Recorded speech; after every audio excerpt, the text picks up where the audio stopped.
नमस्कार, इंकलाब TV channel में आपका स्वागत है।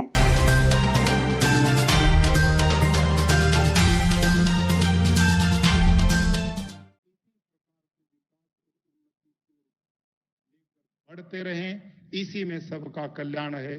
धन्यवाद। ओम शांति।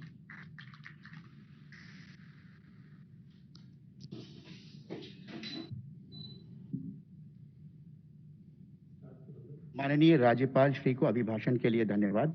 आपका स्नेह एम्स के संकाय सदस्य तथा विद्यार्थियों पर सदैव बरकरार रहे। आदरणीय प्रधानमंत्री महोदय वीडियो कॉन्फ्रेंसिंग से मंच पर पधार चुके हैं। माननीय प्रधानमंत्री जी ने स्वास्थ्य जन आंदोलन बनाने की परिकल्पना की थी, जो साकार होती जा रही है। लोकप्रिय, दूरदर्शी, कर्मठ प्रधान सेवक प्रधानमंत्री माननीय श्री नरेंद्र मोदी जी का एम्स राजकोट में सादर नमन तथा अभिनंदन। आदरणीय श्री विजय भाई रूपाणी माननीय मुख्यमंत्री गुजरात से सादर अनुरोध कि वे माननीय प्रधानमंत्री महोदय का स्वागत भाषण पढ़ें।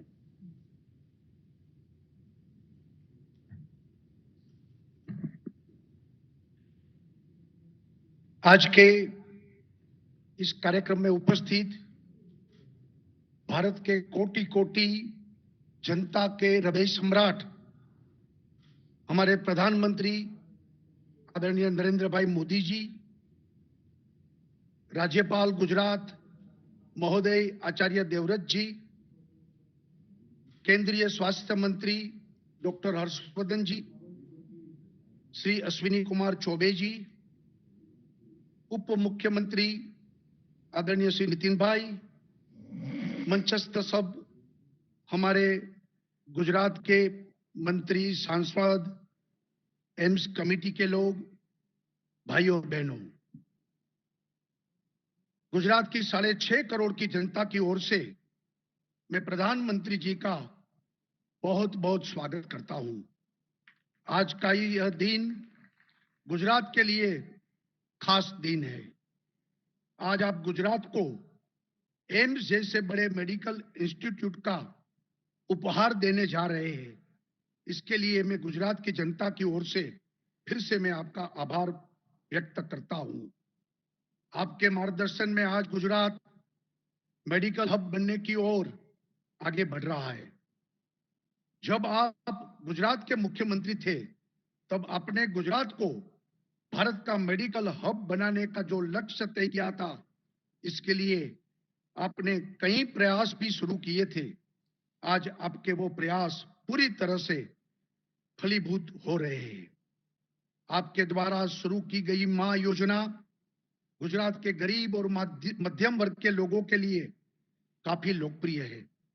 मां योजना और मां अमृतम वात्सल्य की लोकप्रियता को देखते हुए हमने इसमें कुछ और सुविधाएं भी बढ़ाई है, ताकि ज्यादा से ज्यादा गरीब लोगों को सुविधा प्राप्त हो। साथ ही आयुष्मान भारत और दूसरी मेडिकल सेवाएं भी गुजरात में बहुत ही अच्छे से लागू की गई है। आपके द्वारा मेडिकल क्षेत्र में किए गए सुधार के कारण गुजरात में मेडिकल इंफ्रास्ट्रक्चर के क्षेत्र में भी काफी विकास हुआ है। विशेष रूप में ये बताना चाहता हूं कि साल 2001 में गुजरात में केवल 9 मेडिकल कॉलेज थे और मेडिकल सीटों की संख्या भी मात्र 1000 के आसपास थी। वहां आज की बात करूं तो गुजरात में आज 31 मेडिकल कॉलेज है और मेडिकल सीटों की संख्या भी करीब 6000 से ज्यादा हो गई है। प्रधानमंत्री जी, आपकी दूरदर्शिता और परिश्रम के कारण आज एशिया की सबसे बड़ी सिविल अस्पताल और UN Mehta institute of research centres जैसे world class medical infrastructure Gujarat में मौजूद है। इतना ही नहीं, बीते कुछ सालों में हमने मेडिसिटी और एसवीपी जैसे मेडिकल इंफ्रास्ट्रक्चर को भी तैयार किया है, जिसने गुजरात की मेडिकल इंफ्रास्ट्रक्चर और मेडिकल सर्विसेज को एक नए मुकाम पर लाकर खड़ा किया है।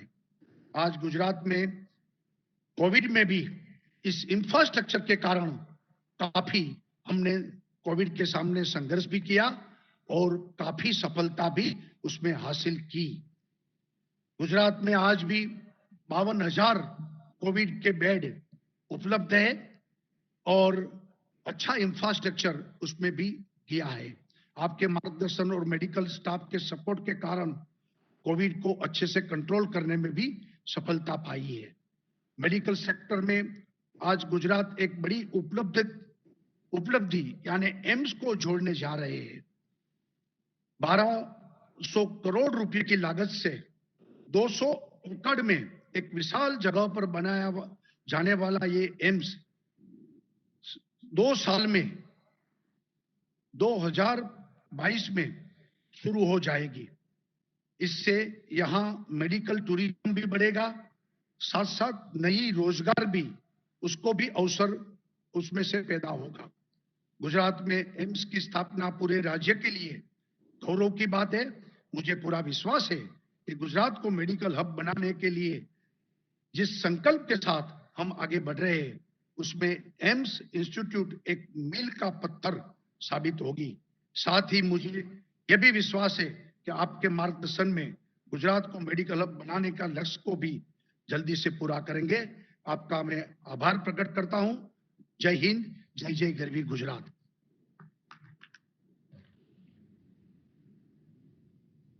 एम्स राजकोट के निर्माण स्थल पर मौजूद हम सभी के लिए यह एक ऐतिहासिक क्षण है। माननीय प्रधानमंत्री महोदय से सादर आग्रह है कि वे रिमोट का बटन दबाकर अखिल भारतीय आयुर्विज्ञान संस्थान राजकोट का शिलान्यास करें।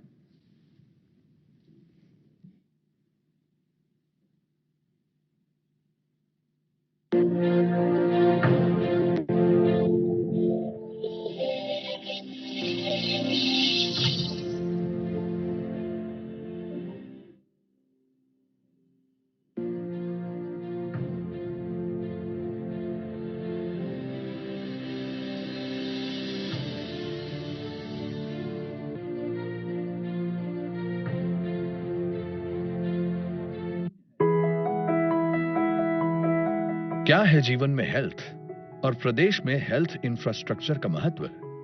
ये बात हमें 2020 से अधिक कौन समझा सकता है, लेकिन धन्य है ये धरा गुजरात की।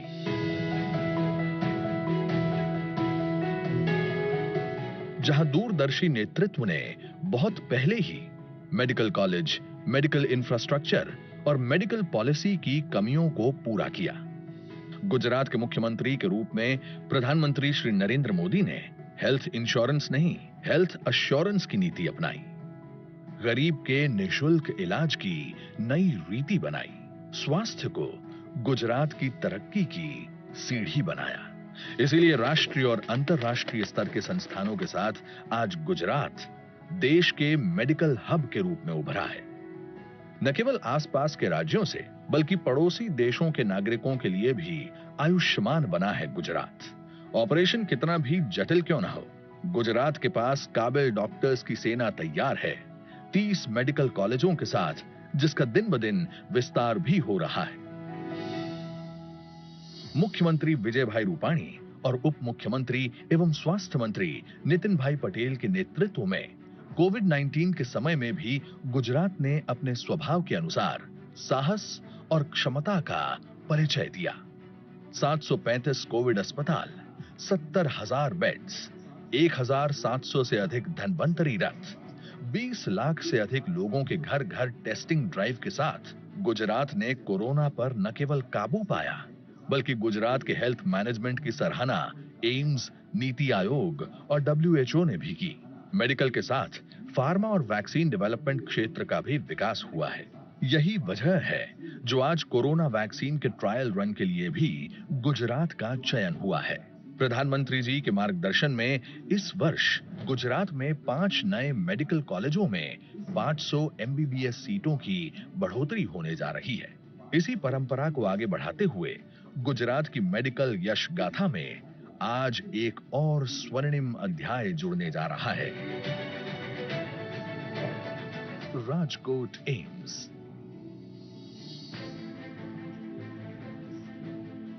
राजकोट से सिर्फ 10 किलोमीटर की दूरी पर खंडेरी गांव में स्थित होगा और इसका निर्माण 201 एकड़ में फैली विशाल भूमि पर 1,195 करोड़ रुपयों की लागत से किया जाएगा।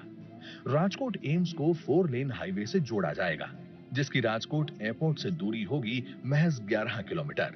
चलिए अब डालते हैं राजकोट एम्स पर एक नजर। 750 बेड, एमबीबीएस की 125 सीटें, 75 नर्सिंग सीटें और लाइब्रेरी, छात्रों के लिए हॉस्टल ब्लॉक्स, डॉक्टर्स तथा नर्सेस के लिए बनेंगे रेजिडेंस क्वार्टर्स और मरीज के साथ आए व्यक्ति को रहने की सुविधा के लिए भी 250 लोगों की क्षमता की धर्मशाला। इस संस्था में पहली बैच की पढ़ाई दिसंबर के तीसरे सप्ताह से शुरू की जा चुकी है। आरोग्य क्षेत्र में विकास के प्रति प्रधानमंत्री जी की प्रतिबद्धता का ही परिणाम है आयुष्मान भारत जैसी ऐतिहासिक योजनाएं। उनके ही लक्ष्य को जमीन पर उतार रहा है गुजरात।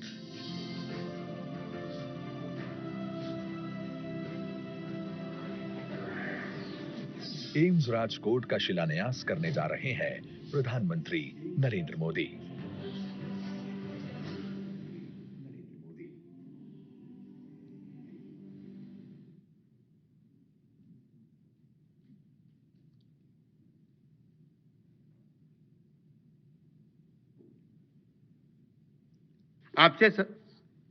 आपसे सादर आग्रह है कि आप सभा को संबोधित करें।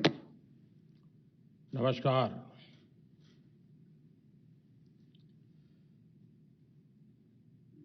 કેમ છે? ગુજરાતમાં ઠંડી વંડી છે કે નહીં?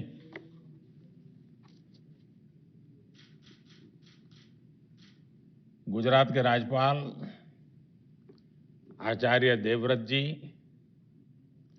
मुख्यमंत्री श्रीमान विजय भाई रूपाणी, विधानसभा स्पीकर श्री राजेंद्र त्रिवेदी जी, केंद्रीय स्वास्थ्य मंत्री डॉक्टर हर्षवर्धन जी, डिप्टी सीएम भाई नितिन पटेल जी, मंत्रिमंडल के मेरे साथी श्रीमान अश्विनी चौबे जी, मनसुख भाई मांडविया, पुरुषोत्तम रूपाला, गुजरात सरकार में मंत्री श्री भूपेंद्र सिंह चुड़ासमा, श्री किशोर कानानी, अन्य सभी मंत्रीगण, सांसदगण, धारासभ्यगण, अन्य सभी महानुभाव, भाइयों और बहनों,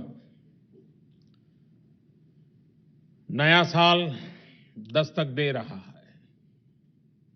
आज देश के मेडिकल इंफ्रास्ट्रक्चर को मजबूत करने वाली एक और कड़ी जुड़ रही है।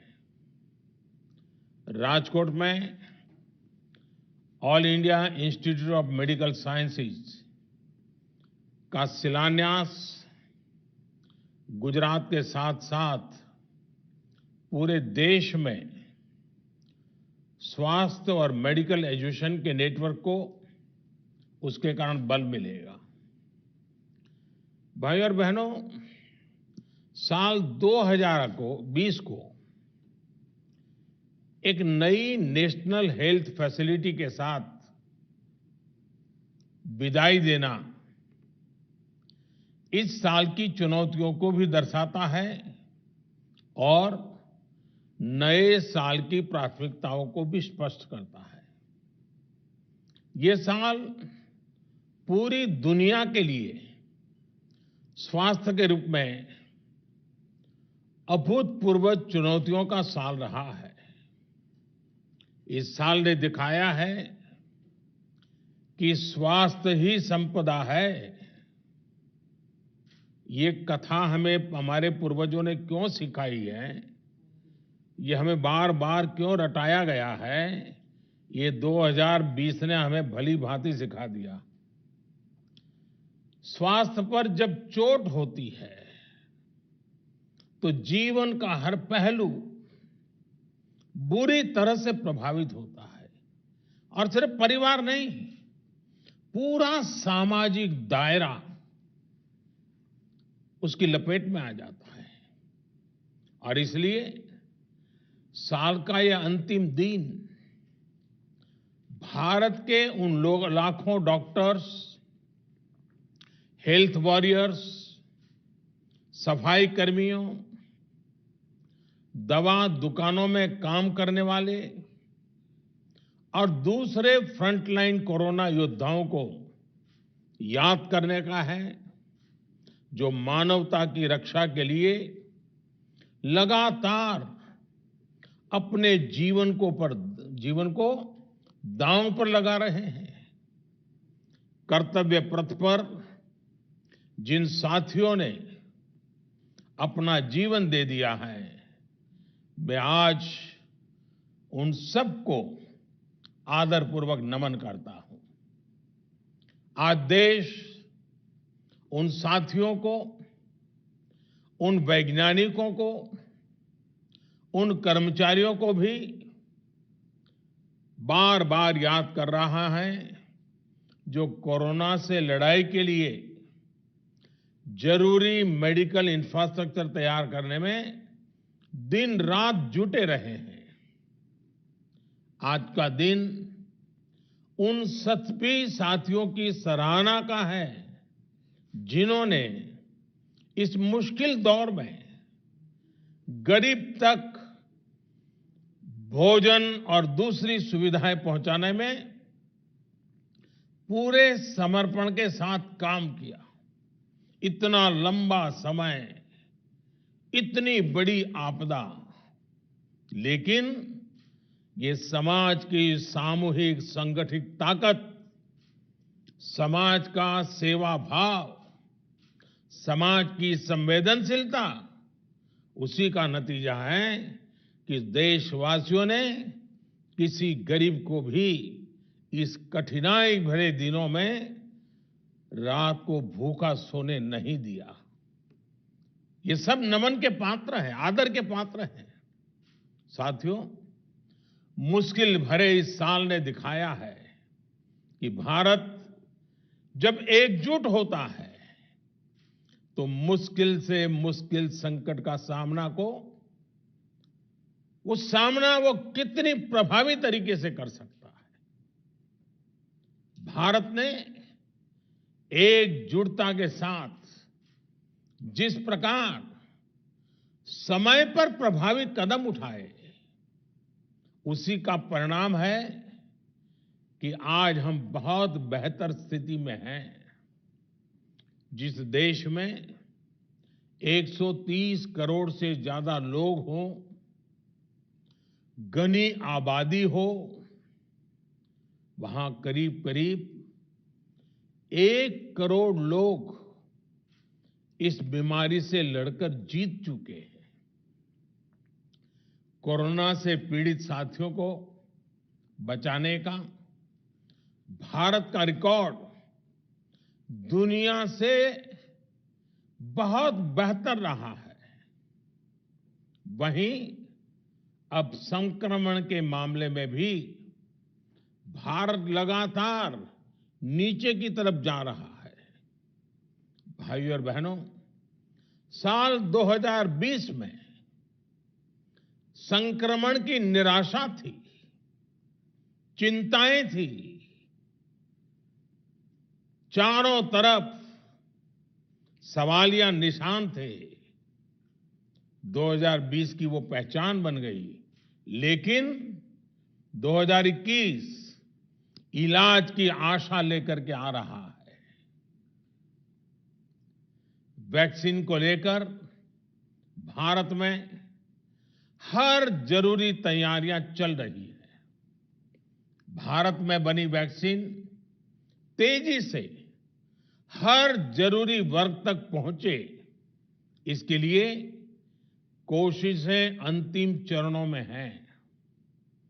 दुनिया का सबसे बड़ा टीकाकरण अभियान चलाने के लिए भारत की तैयारियां जोरों पर है। मुझे विश्वास है कि जिस तरह बीते साल संक्रमण से रोकने के लिए हमने एकजुट होकर प्रयास किए, उसी तरह टीकाकरण को सफल बनाने के लिए भी पूरा भारत एकजुटता से आगे बढ़ेगा। साथियों, गुजरात में भी संक्रमण को रोकने के लिए और अब टीकाकरण के लिए तैयारियों को लेकर प्रशंसनीय काम हुआ है।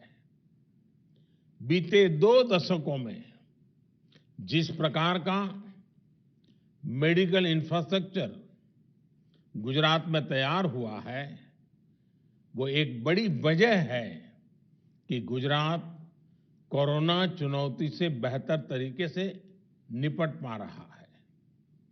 एम्स राजकोट गुजरात के हेल्थ नेटवर्क को और सशक्त करेगा, मजबूत करेगा। अब गंभीर से गंभीर बीमारियों के लिए राजकोट में ही आधुनिक सुविधा उपलब्ध हो रही है। इलाज और शिक्षा के अलावा इससे रोजगार के भी अनेक अवसर तैयार होंगे। नए अस्पताल में काम करने वाले लगभग 5,000 सीधे रोजगार उपलब्ध होंगे। इसके साथ साथ रहन सहन, खाने पीने, ट्रांसपोर्ट, दूसरी मेडिकल सुविधाओं से जुड़े अनेक अप्रत्यक्ष रोजगार भी यहां बनेंगे। और हमने देखा है कि जहां बड़ा अस्पताल होता है तो उसके बाहर एक छोटा शहर ही बस जाता है। भाइयों और बहनों, मेडिकल सेक्टर में गुजरात की इस सफलता के पीछे 2 दशकों का अनवरत प्रयास है, समर्पण और संकल्प है। बीते 6 सालों में पूरे देश में जिस इलाज और मेडिकल एजुकेशन को लेकर जिस स्केल पर काम हुआ है, उसका निश्चित लाभ गुजरात को भी मिल रहा है। साथियों, बड़े अस्पतालों की स्थिति, उन पर दबाव से आप भी भलीभांति परिचित हैं। स्थिति ये थी कि आजादी के इतने दशकों के बाद भी सिर्फ 6 एम्स ही बन पाए थे। 2003 में अटल जी की सरकार ने 6 और एम्स बनाने के लिए कदम उठाए थे। उनके बनाते बनाते 2012 आ गया था, यानी 9 साल लग गए थे। बीते 6 सालों में 10 नए एम्स बनाने पर काम शुरू कर चुके हैं, जिनमें से कई आज पूरी तरह से काम शुरू कर चुके हैं।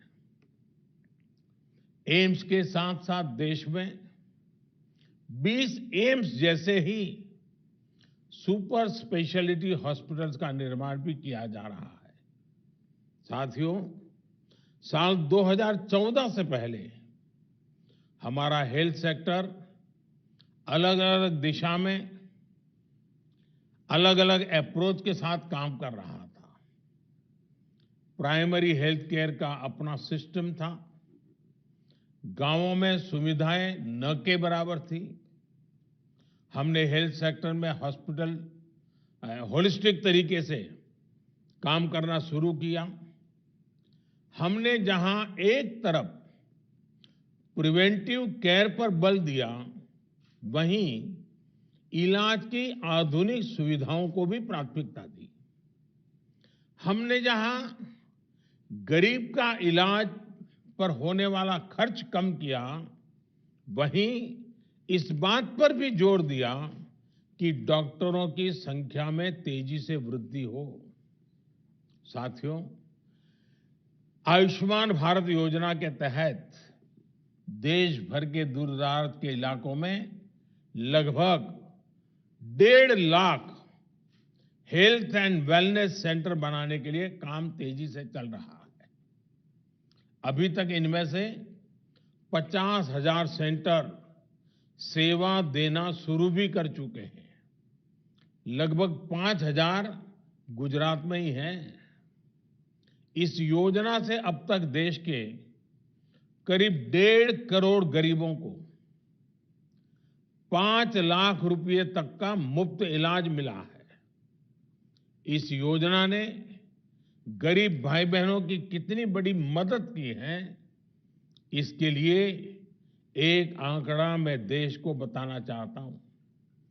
साथियों, आयुष्मान भारत योजना से गरीबों के लगभग 30,000 करोड़ रुपए से ज्यादा बचे हैं। 30,000 करोड़ रुपए, ये बहुत बड़ा रकम है। आप सोचिए, इस योजना ने गरीबों को कितनी बड़ी आर्थिक चिंता से मुक्त किया है। कैंसर हो, हार्ट की प्रॉब्लम हो, किडनी की परेशानी हो, अनेकों गंभीर बीमारियों का इलाज मेरे देश के गरीबों ने मुफ्त कराया है, और वो भी अच्छी अस्पतालों में। साथियों, बीमारी के दौरान गरीबों का एक और साथी है जन औषधि केंद्र। देश में लगभग 7,000 जन औषधि केंद्र गरीबों को बहुत ही कम कीमत पर दवाइयां उपलब्ध करा रहे हैं। इन जन औषधि केंद्रों पर दवाइयां करीब करीब 90% तक सस्ती होती हैं।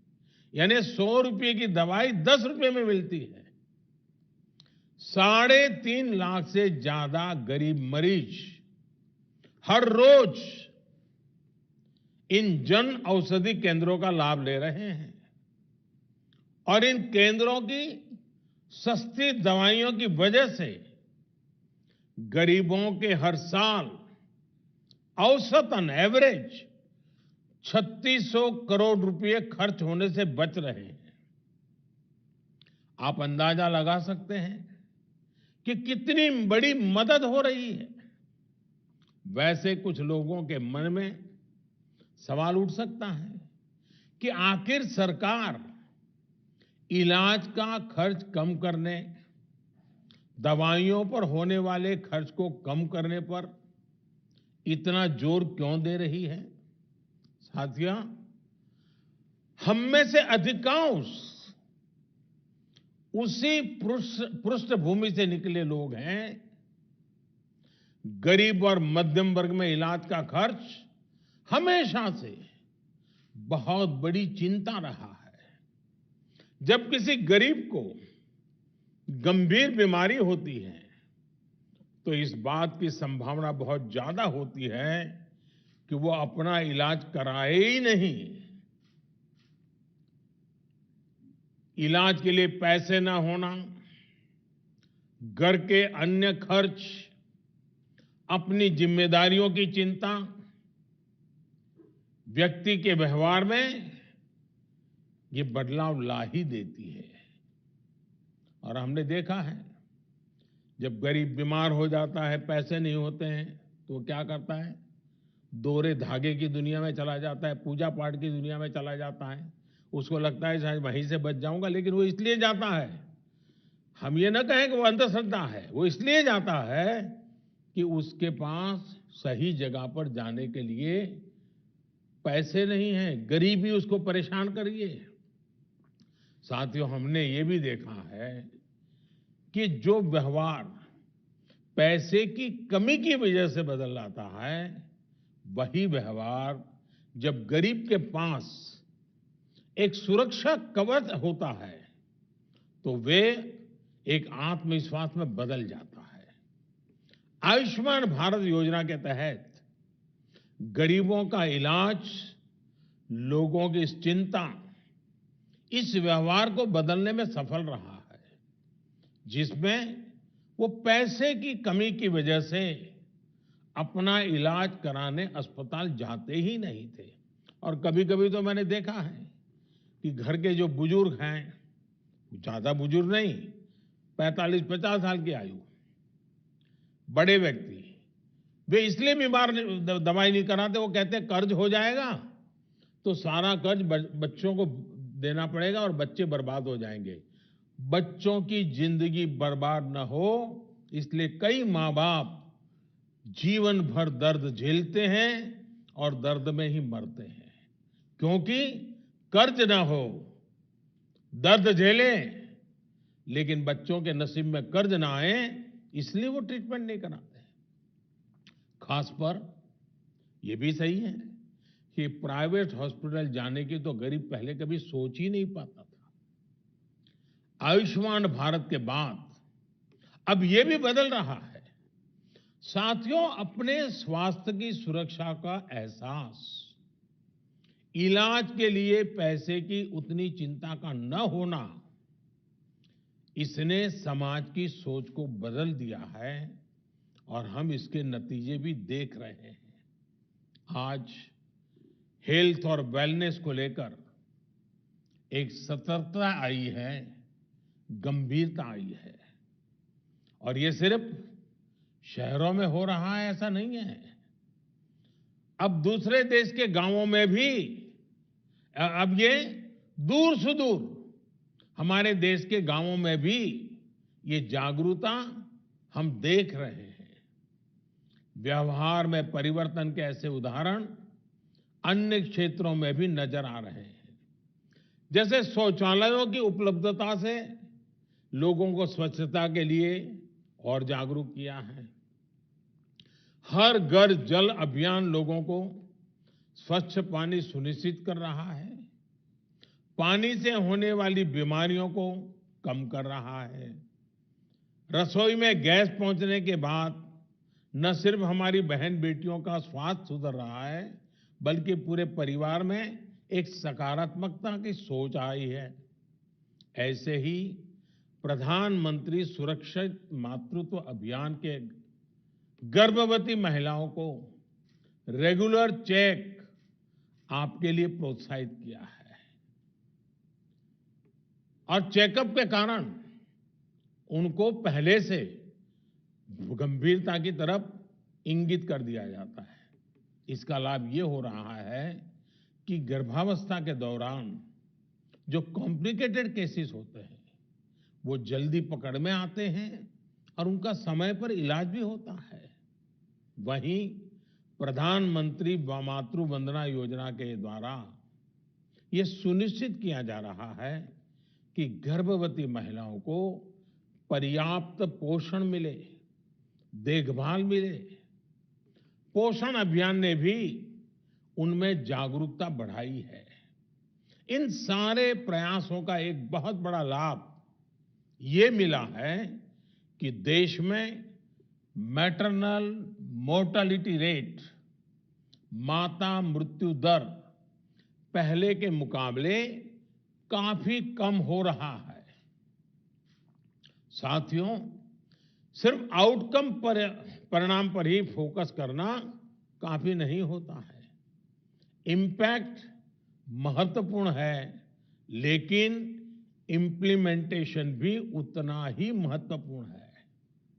और इसलिए मैं समझता हूं कि व्यवहार में व्यापक परिवर्तन लाने के लिए हमें सबसे पहले प्रक्रिया में सुधार करना आवश्यक होता है। बीते वर्षों में देश ने इस पर बहुत जोर दिया गया है। इसका नतीजा यह है, हम देख रहे हैं कि देश के हेल्थ सेक्टर में जहां जमीनी स्तर पर बदलाव आ रहा है और लोगों को जो सबसे बड़ी चीज मिली है वो है एक्सेस, स्वास्थ्य सुविधाओं तक उनकी पहुंच। और मैं स्वास्थ्य और शिक्षा के एक्सपर्ट से आज ये भी आग्रह करूंगा कि वो सरकार की इन योजनाओं का बेटियों की एजुकेशन पर जो प्रभाव पड़ा है उसका जरूर अध्ययन करें। ये योजनाएं, ये जागरूकता एक बड़ी वजह है जो स्कूलों में बेटियों की ड्रॉप आउट रेट में कमी ला रही है। साथियों, देश में मेडिकल एजुकेशन को बढ़ावा देने के लिए भी मिशन मोड पर काम चल रहा है। मेडिकल एजुकेशन की मैनेजमेंट में जुड़ी समस्याओं में रिफॉर्म्स किए, पारंपरिक भारतीय चिकित्सा से जुड़ी शिक्षा में भी जरूरी रिफॉर्म्स किए। नेशनल मेडिकल कमीशन बनने के बाद हेल्थ एजुकेशन में क्वालिटी भी बेहतर होगी और क्वांटिटी को लेकर भी प्रगति होगी। ग्रेजुएट्स के लिए नेशनल एग्जिट टेस्ट, उसके साथ साथ 2 साल का पोस्ट एमबीबीएस डिप्लोमा हो या फिर पोस्ट ग्रेजुएट डॉक्टर के लिए डिस्ट्रिक्ट रेसिडेंसी स्कीम हो, ऐसे नए कदमों से जरूरत और गुणवत्ता दोनों स्तर पर काम किया जा रहा है। साथियों, लक्ष्य ये है कि हर राज्य तक एम्स पहुंचे और हर 3 लोकसभा क्षेत्र के बीच में एक मेडिकल कॉलेज जरूर हो। इन्हीं प्रयासों का परिणाम है कि बीते 6 साल में एमबीबीएस के 31,000 नई सीटें और पोस्ट ग्रेजुएट में 24,000 नई सीटें बढ़ाई गई है। साथियों, हेल्थ सेक्टर में भारत जमीनी स्तर पर बड़े परिवर्तन की ओर बढ़ रहा है। अगर 2020 हेल्थ चैलेंजेस का साल था, तो 2021 हेल्थ सॉल्यूशंस का साल होने वाला है। 2021 में विश्व स्वास्थ्य को लेकर से और ज्यादा जागरूक होकर समाधानों की तरफ बढ़ेगा। भारत ने भी जिस तरह 2020 में हेल्थ चैलेंजेस में से निपटने में अपना योगदान दिया है, वो दुनिया ने देखा है। मैंने शुरू में इनका जिक्र भी किया है। साथियों, भारत के ये योगदान 2021 में हेल्थ सॉल्यूशंस के लिए, सॉल्यूशंस की स्केलिंग के लिए महत्वपूर्ण होने वाला है। भारत फ्यूचर ऑफ हेल्थ और हेल्थ ऑफ फ्यूचर दोनों में ही सबसे महत्वपूर्ण रोल निभाने जा रहा है। जहां दुनिया को कॉम्पिटेंट मेडिकल प्रोफेशनल्स भी मिलेंगे, उनका सेवा भाव भी मिलेगा। यहां दुनिया को मास इम्यूनाइजेशन का एक्सपीरियंस भी मिलेगा और एक्सपर्टाइज भी मिलेगी। यहां दुनिया को हेल्थ सॉल्यूशंस और टेक्नोलॉजी को इंटीग्रेट करने वाले स्टार्टअप्स और स्टार्टअप इकोसिस्टम भी मिलेगा। ये स्टार्टअप्स हेल्थ केयर को एक्सेसिबल भी बना रहे हैं और हेल्थ आउटकम्स को इंप्रूव भी कर रहे हैं। साथियों, आज हम सब ये देख रहे हैं कि बीमारियां अब कैसे ग्लोबलाइज हो रही है। इसलिए ये समय की और ये समय है कि हेल्थ सॉल्यूशंस भी ग्लोबलाइज हो। दुनिया एक साथ आकर प्रयास करे, रिस्पॉन्ड करे। आज अलग थलग प्रयास, साइलोज में काम करना, ये रास्ता काम आने वाला नहीं है। रास्ता है सबको साथ लेकर चलना, सबके लिए सोचना। और भारत आज एक ऐसा ग्लोबल प्लेयर है जिसने ये करके दिखाया है। भारत ने डिमांड के मुताबिक एडप्ट, इवॉल्व एंड एक्सपांड करने की अपनी क्षमता को साबित किया है। हम दुनिया के साथ आगे बढ़े, कलेक्टिव एफर्ट्स में वैल्यू एडिशन किया और हर चीज से ऊपर उठकर हमने सिर्फ और सिर्फ मानवता को केंद्र में रखा, मानवता की सेवा की। आज भारत के पास क्षमता भी है और सेवा की भावना भी है। इसलिए भारत ग्लोबल हेल्थ का नर्व सेंटर बनकर उभरा है। 2021 में हमें भारत की इस भूमिका को और मजबूत करना है।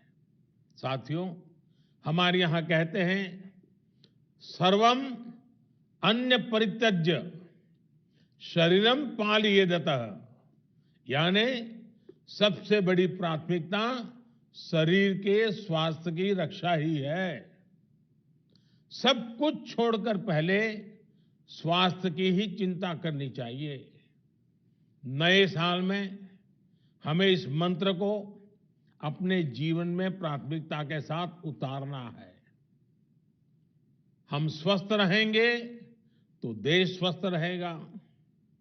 और हम ये भी जाने, जो फिट इंडिया मूवमेंट चल रहा है वो सिर्फ नौजवानों के लिए ऐसा नहीं है।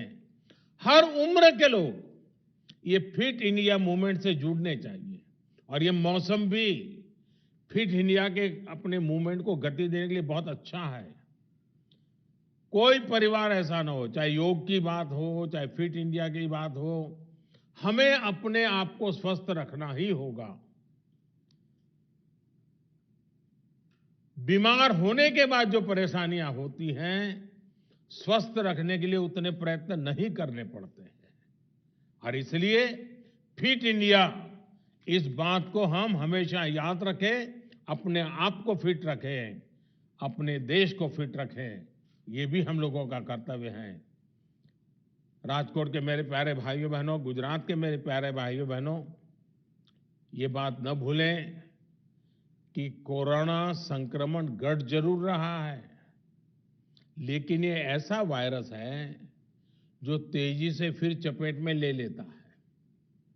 इसलिए 2 गज की दूरी, मास्क और सैनिटेशन के मामले में ढील बिल्कुल नहीं देनी है।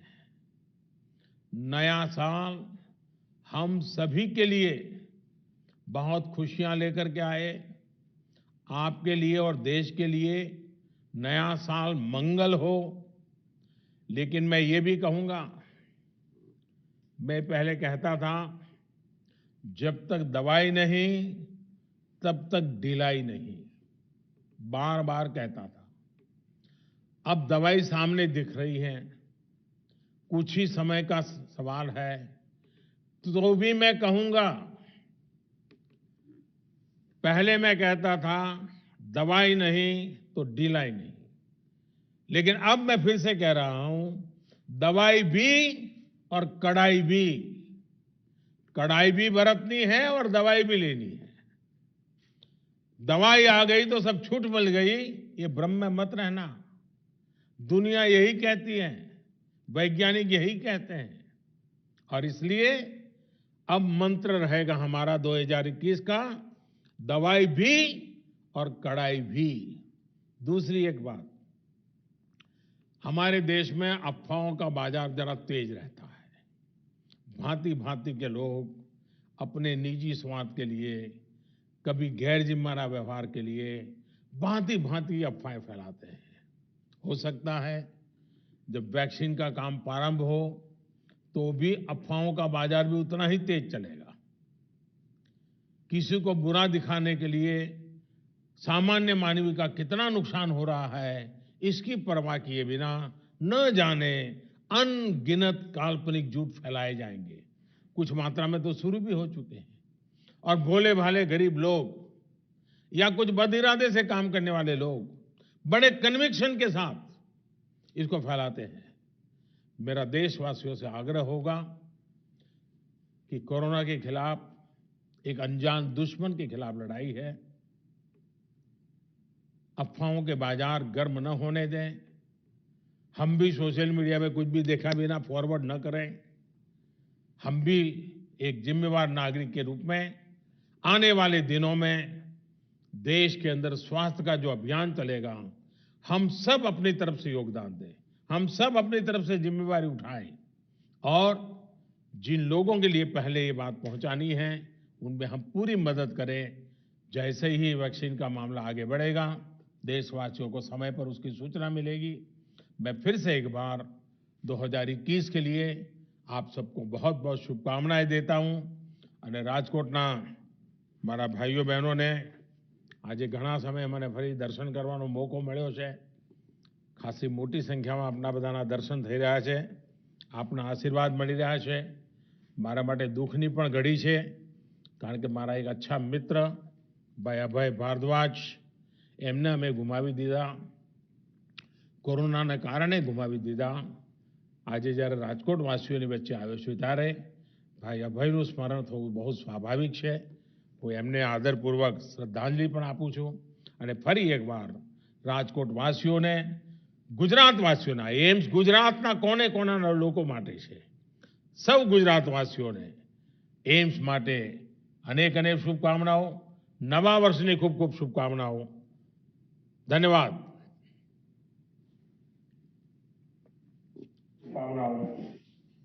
इंकलाब टीवी चैनल यदि आपको पसंद आता है तो इसे लाइक कीजिए, कमेंट कीजिए और सब्सक्राइब करना ना भूलिए। इंकलाब टीवी चैनल की ओर से हमारे सभी तेलुगु और हिंदी व्यूअर्स को नववर्ष की ढेर सारी शुभकामनाएं। We wish you a very happy new year.